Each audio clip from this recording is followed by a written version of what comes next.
J'ai une amie qui... J'ai une amie... T'en as des amis.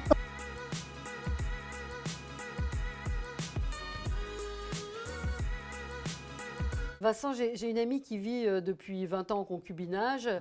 Son compagnon est malade en ce moment, il ne va vraiment pas bien. Il a 2 enfants d'un précédent mariage. La maison dans laquelle ils habitent, est-ce qu'elle va pouvoir y rester si jamais il décède, ce qui est fort probable?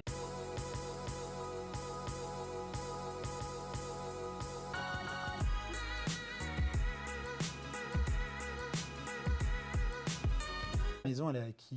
La À son maison, ami, à elle eux. est à son ami. Donc elle habite chez son ami, quoi. Ouais. Et depuis toujours, c'est Depuis comme toujours, ça ça la fait dérange 20 ans. pas, Ça voilà. fait 20 ans. Et donc l'ami, ça veut dire qu'il n'y a pas de Pacs, il n'y a pas de Il n'y a pas mariage, de il n'y a Pacs, il n'y a rien. pas de mariage, il n'y a rien. Donc est-ce En qu'il fait, y a un risque que ses enfants à lui la mettent dehors? oui, c'est clair, quoi. Donc s'il n'y a pas de lien, Il c'est n'y a une pas de étrange. droit d'habitation? Aujourd'hui, ce qui les lie, c'est ça, vraiment leurs sentiments et rien de plus. Donc si on veut créer un cadre pour la protéger, il y a 2 solutions. Moi, tout de suite, c'est le mariage. Parce qu'en fait, quand tu te maries, ce n'est pas le coût du mariage. Beaucoup de gens se refusent au mariage à cause de la tante, de la maman, on est fâché, des enfants. Non, on se marie pour se protéger, en fait. D'accord. Et quand on se protège par le mariage, on a un droit d'habitation à vie sur la résidence principale. Là, Et- les enfants ne peuvent pas la mettre dehors si elle se Ah marie. bah non, non. Alors moi j'ai le cas d'une famille recomposée, tu vois. Et en fait, l'amie, justement, elle a l'âge des enfants. Ouais. Donc ils se sont mariés, lui est décédé et l'ami est dans l'appartement et les enfants du précédent mariage héritent de l'appartement mais ils ne peuvent pas déloger leur belle-mère. Ouais. Donc oui, à ton ami, si tu veux lui donner un conseil d'ami, qu'elle se marie. Alors souvent elle va dire « Ah mais non, je ne me suis pas avec lui pour ça », mais c'est une question de protection. De protection. Elle est à la retraite, ton amie, Oui, elle est à la donc retraite, oui.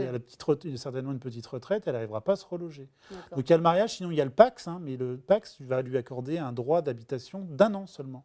Le mariage, c'est à vie. Et si son Et compagnon... le fait qu'il soit malade, ça ne remet pas en cause. ça ne changera rien. Non.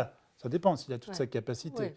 Et puis s'ils ne veulent vraiment pas ni se paxer ni se marier, son mari, il peut librement disposer du droit d'habitation et viager donc à vie à son ami.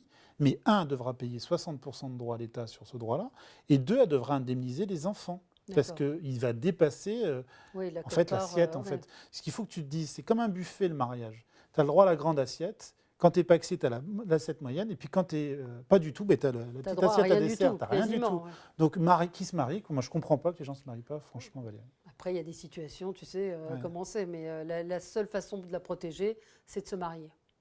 Ben moi, c'est le conseil, D'accord. c'est le bon conseil du notaire. Tu Eh vois, ben, c'est le mais- mariage. Eh Excuse-moi ben, d'être classique. merci, monsieur le notaire de ce conseil. T'as rien, Valérie. Merci.